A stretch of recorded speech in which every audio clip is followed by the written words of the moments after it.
Baik, perhatian Allah Subhanahu wa taala, karena pentingnya masalah muraqabatullah ya.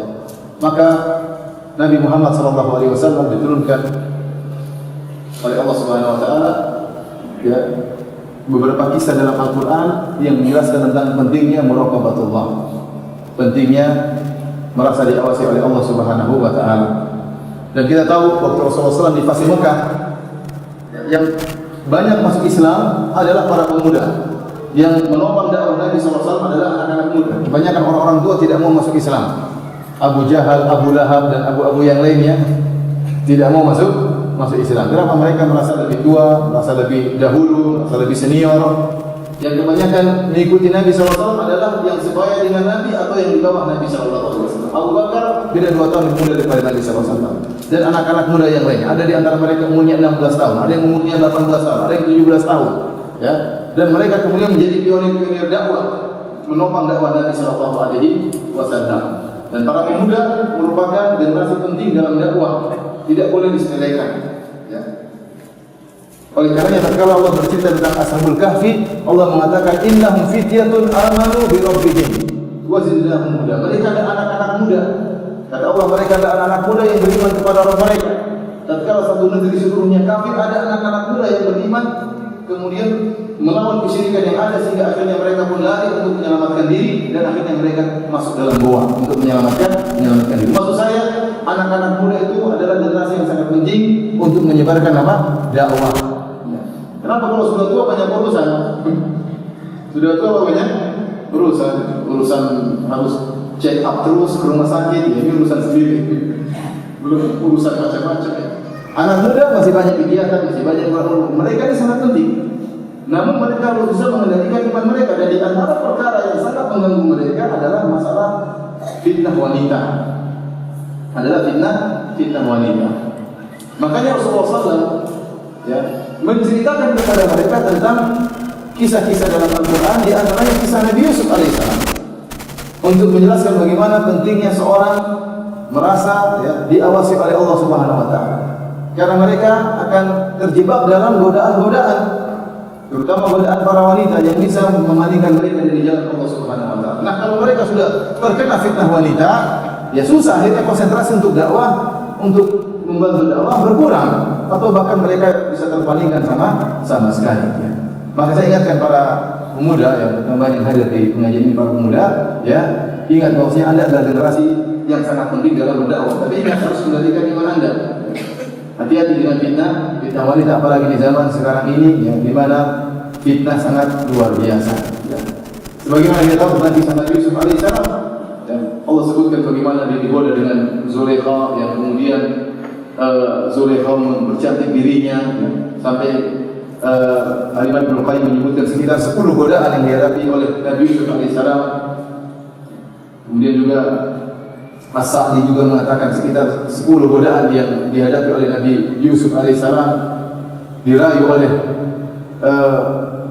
istri menteri tersebut cantik, kemudian di dalam rumah yang tertutup pintu-pintunya, kemudian istri Nabi Yusuf, wanita tersebut yang mulai merayu, kemudian Nabi Yusuf juga seorang pemuda,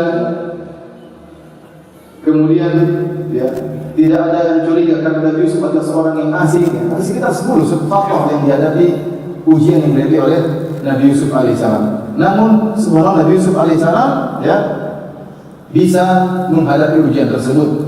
Kenapa? Dia berlindung kepada Allah. Dia mengatakan ma'adzallah, aku berlindung kepada Allah Subhanahu wa taala. Karena kita akan terkadang sebagai kita berhadapan dengan ujian-ujian tersebut, maka saatnya kita berlindung kepada Allah Subhanahu wa taala. Kita yakin Allah sedang melihat apa yang kita lakukan. Antum bayangkan kalau antum terjebak dalam kondisi Nabi Yusuf alaihissalam. Ini kondisi yang sangat berat. Sampai Allah abadikan dalam Al-Quran, wa rawadatu allati huwa fi baitiha nafsihi wa balaghatil abwab. Sang istri menteri merayu Nabi Yusuf, wa balaghatil abwab, dia kunci pintu rumah seluruhnya. Seluruh pintu-pintu rumah sudah dikunci, karena itu ya, rumah menteri, biasanya rumah menteri apa? Besar, banyak pintunya. Kalau rumah kita sebagai pintunya sedikit, bahkan ada yang pintu masuk sama pintu WC aja. Jadi pintunya banyak, dikunci semuanya supaya aman. Wa Waqalat Haitarat, kemudian dia yang merayu, dia mengatakan tafadhal ya Yusuf. Bayangkan wanita yang apa? Merayu. Dalam riwayat wahidullah, saya sudah siapkan diriku untuk melayani wahai Yusuf. Kemudian Nabi Yusuf adalah seorang pemuda, dan pemuda syahwatnya lebih menggebu-gebu daripada orang yang sudah tua, ya atau tidak? Ini secara umum, meskipun terkadang sebaliknya, terkadang. Namun secara umum yang tua ya lebih lemah daripada yang tua, yang muda. Secara umum ya. Kemudian yang berikutnya Nabi Yusuf tampan, dan tampan itu adalah godaan tersendiri. Seorang yang tampan itu pede untuk menggoda dan mudah untuk digoda. Kenapa? Karena tampan. Kalau wajah pas-pasan, ada cewek cantik lewat, dia diam aja. Kenapa? Tidak pede untuk menggoda dan tidak bakalan digoda. Kenapa? Wajah pas-pasan. Oleh karena itu Nabi Yusuf alaihissalam diberi dengan ketampanan, risikonya besar. Risikonya besar. Kenapa? Dia diberi karunia oleh Allah. Semakin diberi karunia, semakin banyak risikonya, semakin banyak ujiannya. Karena wajahnya tampan, akhirnya mau jadi penjara, ya tidak? Makanya hamil antum wajah mungkin pas-pasan tidak di penjara. Seandainya wajah tampan bahaya, ya bisa penjara, bisa macam-macam, bisa masuk neraka jahanam ya. Oleh karenanya bersyukur dengan apa yang Allah berikan. Maksud saya, Nabi Yusuf diuji dengan ujian yang luar biasa. Wajah tampan, kemudian seperti itu ya. Kemudian bahkan wanitanya yang ingin menggoda dan ujian-ujian yang lainnya. Tapi subhanallah, tatkala dia diuji dengan ujian yang tersebut, maka dia ingat kepada Allah. Dia mengatakan innahu rabbi ahsana maswaya. Ini antara tafsiran yang mengatakan Rabbku telah berbuat baik kepadaku. Maka seorang tatkala ingin terjebak dalam maksiat, dia ingat bahwa Allah Subhanahu wa taala telah banyak berikan dia karunia. Allah berikan dia kesehatan, Allah berikan dia istri yang salehah, Allah berikan dia yang halal, Allah berikan dia bisa bercanda dengan istri. Ngapain dia cari yang lain yang haram? Maka dia ingat karunia ini, masa saya bermaksiat kepada Allah setelah Allah berikan saya banyak karunia? Apakah itu hamba yang bersyukur kepada Allah Subhanahu wa taala? Kemudian setelah itu Nabi Yusuf lari, kabur. Fastabaqal baba. Nabi Yusuf segera kabur, khawatir imannya akan goyah. Kenapa? Karena tidak semua orang kuat berhadapan dengan fitnah wanita. Tidak semua orang kuat. Sampai dalam ayat Al-Quran Nabi Yusuf berdoa. Nabi Yusuf berdoa kepada Allah Subhanahu wa taala digoda oleh para wanita. Kemudian Nabi Yusuf mengatakan, Rabbi sijnu ahabbu ilayya mimma yakunani ilayhi. Ya Allah, penjara lebih aku sukai daripada rayuan ibu-ibu tersebut. Ya. Wa illa tasrif anni kaidahun, kalau kau tidak palingkan aku ya Allah, asbu ilayhinna, maka aku akan condong kepada mereka. Wa aku minal jahilin, aku termasuk orang yang jahil. Nabi Yusuf juga berdoa agar dijauhkan.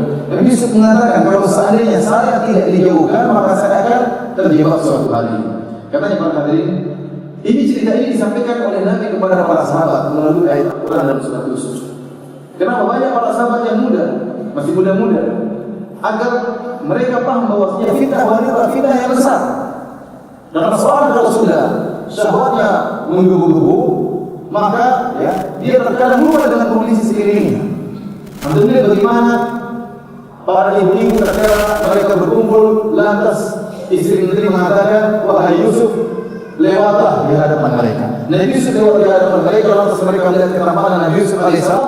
Akhirnya faqatta'na aydiyahunna, mereka potong tangan-tangan mereka tanpa mereka sadari. Kenapa? Karena syahwat sudah masuk dalam hati mereka. Antum kalau di awal syahwat antum masih bisa menghindar, masih bisa. Misalnya antum tahu-tahu di HP tahu ada orang sapa, assalamualaikum, waalaikumsalam. Dibuka cewek, ternyata kirim gambar macam-macam atau dia merayu Anda. Kalau di awal masih bisa antum delete, antum blokir. Antum masih kuat bisa memblokirnya. Tetapi kalau antum astagfirullah, antum simpan, repot. Kemudian ada istilah kenapa? Berhati-hati. Setelah istilah sudah ada, mulai antum merajaah. Cantik juga.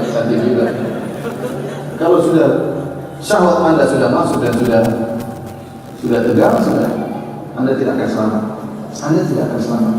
Anda hanya bisa selamat di awal. Kalau sudah tegang, kata orang lelaki, kalau sudah syahwatnya sudah tegang, maka hilang sepertiga akalnya. Dan saya tidak setuju dengan perkataan ini. Saya mengatakan kalau sudah tegang, seluruh akalnya hilang. Benar, dia juga tidak bisa. Itu makanya wanita tersebut dia potong jari-jari tangannya dipotong, dia tidak sadar kenapa syahwatnya sudah bergelora dalam jiwanya. Soalnya kalau sudah melihat wanita sudah terjebak dalam kamar misalnya, ada wanita masuk kemudian sudah syahwatnya sudah menggebu-gebu, dia tidak pikir istrinya, dia tidak pikir anak-anaknya, dia tidak pikir akhirat, yang pikirnya bagaimana dia bisa melampiaskan apa? Syahwatnya. Maka jangan sampai Anda sengaja menjebak diri Anda dalam kondisi demikian. Kalau masih di awal masih bisa, iman kita masih bergerak, masih bisa kita tinggal dilihat, kita blokir selesai. Tapi kalau Anda biarkan sampai seperti syahwat menggebu-gebu, sudah, Anda tidak akan selamat. Kecuali kalau Allah selamatkan Anda. Karena syahwat kalau sudah masuk, sudah semuanya terlupakan. Ya, seorang laki yang dia inginkan, yang penting syahwatnya terlampiaskan.